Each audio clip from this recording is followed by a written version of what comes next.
Karen tries her master key on my door too bad. My son, the dispatcher, took the call. The sun hung high over Maplewood Lane, bathing the quiet suburb in a deceptively peaceful glow. For Sarah Miller, a single mother of two, it was just another Tuesday until the sharp clink of metal against her front door's lock shattered the calm. She froze, her coffee mug halfway to her lips.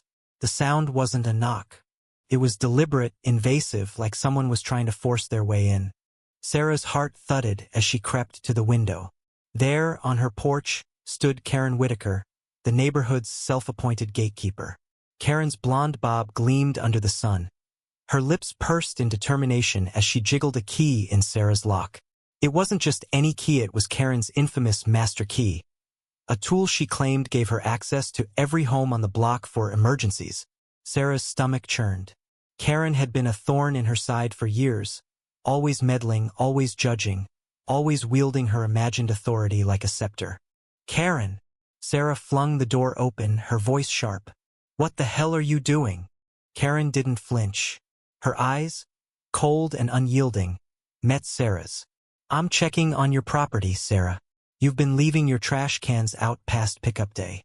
It's a violation of HOA rules. I have every right. Sarah's jaw dropped. You're trying to break into my house over trash cans? It's not breaking in, Karen snapped, holding up the key. This is for the community's safety. You'd know that if you cared about this neighborhood.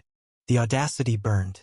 Sarah's hands shook, but before she could respond, her son, Ethan, appeared behind her.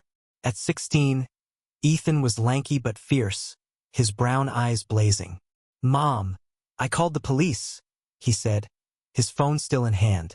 They're on their way. Karen's smug expression faltered, but only for a moment. Go ahead, call them. I'm within my rights. The street began to stir.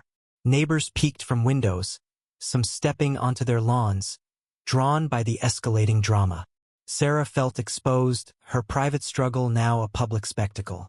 Karen's voice grew louder, performative. This is what happens when people don't follow rules. You think you're above everyone else, Sarah? But you're not. Sarah's face flushed with fury. You don't own this street, Karen. You don't get to invade my home because you feel like it. The argument spiraled, each woman's voice rising, words cutting like knives. Karen accused Sarah of neglecting her yard, her kids, her duty to the neighborhood.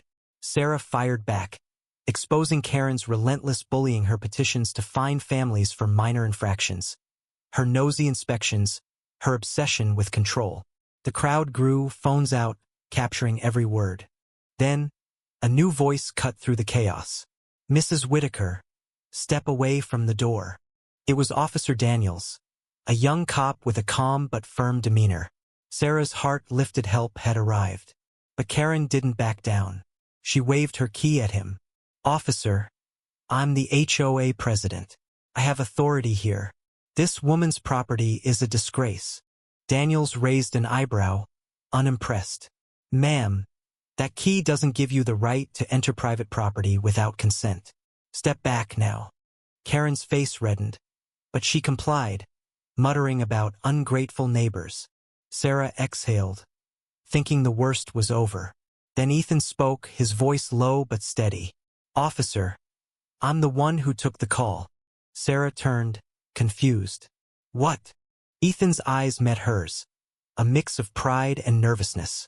I started my internship at the dispatch center last week. When I heard the address, I made sure they sent someone fast. The revelation hit Sarah like a wave.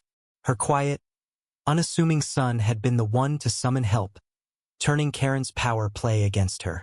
The crowd murmured, some chuckling, others nodding in approval. Karen's face twisted in humiliation. Her master key, now a symbol of her overreach. But the twist wasn't over. From the edge of the crowd stepped Mrs. Larson, the elderly widow who lived across the street. She was frail, her hands trembling, but her voice carried surprising strength. Karen, you tried that key on my door last month, too. Said you were checking my smoke alarms. I didn't say anything because I was scared, but I'm done being quiet. Gasps rippled through the neighbors. Mrs. Larson's confession was a spark, igniting whispers of similar stories. Karen's uninvited inspections, her veiled threats, her abuse of power. The community, once cowed by her, now saw her for what she was. Officer Daniels took Karen's key, promising an investigation. As she was escorted to the patrol car, Karen's bravado crumbled. "You'll regret this," she shouted. But her words lacked weight. The crowd dispersed, some offering Sarah quiet apologies, others vowing to reform the HOA. Sarah pulled Ethan close, tears in her eyes. "I'm so proud of you," she whispered. He smiled, but his gaze lingered on the street, where neighbors were already talking, planning, healing. Yet the victory felt hollow. Sarah knew this wasn't just about Karen. It was about a community that had let one person's ego fester, unchecked, for too long. Karen's key was confiscated, her influence shattered, but the scars of her reign remained. Sarah looked at her son, her home, her neighbors, and felt a bitter truth. Trust, once broken, was hard to rebuild. That night, as Sarah locked her door, she wondered how many other Karens lurked in the shadows of other neighborhoods, wielding false authority.